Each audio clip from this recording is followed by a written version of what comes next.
How to upload a full video on Facebook story. Hi guys, you may have clicked on this video because you want to share that long video in your story. However, Facebook requires video no longer than 30 seconds. So in this video, I'm gonna walk you through the process of uploading longer videos in your story.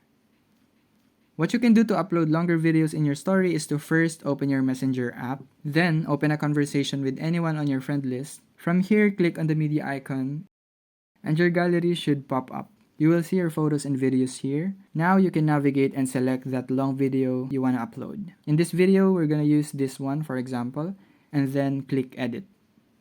From here, what you can do is upload it to your story by tapping on this plus icon right here, and it should be uploaded. If not, maybe try to get stronger internet connection. If you enjoyed this video, consider giving the channel a subscription. It's free. And click on the like button. This helps the video reach people in need like you. That's it. Thanks for watching guys. See you on the next video.